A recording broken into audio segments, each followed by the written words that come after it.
गौरा के ललना गणेश महेश के बालक हो। गौरा के ललना गणेश महेश के बालक हो। ललना दोनों जाने मिल के खिलावेलन बड़ा सुख पावेलन हो। ललना दोनों जाने मिल के खिलावेलन बड़ा सुख पावेलन हो। भूत प्रेत सिद्धि बजावेलन मंगल गावेलन हो। भूत प्रेत सिद्धि बजावेलन मंगल गावेलन हो।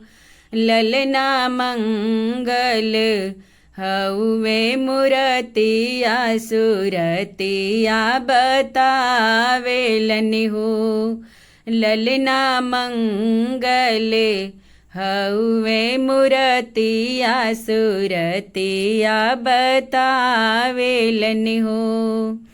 सब मिल रास रचावेलन डमरू बजावेलन हो।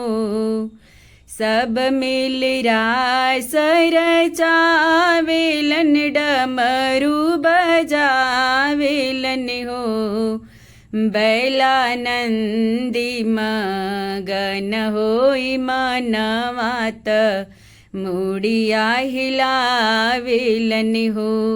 बैलानंदी मगन होई मनवात मुड़िया हिलावेलन हो। देव सब चढ़ी के विमान मात हंस हंस धावेलन हो।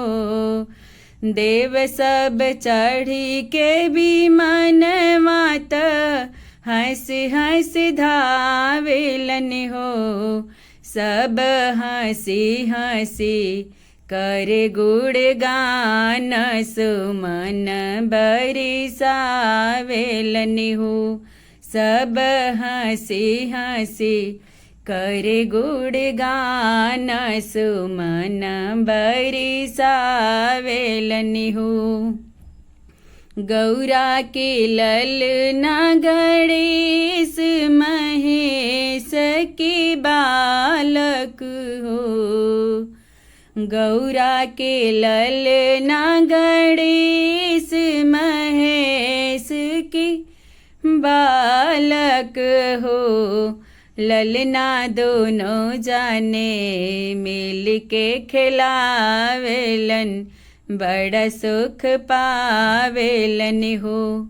ललना दोनों जाने मिल के खिलावेलन बड़ा सुख पावेलन हो।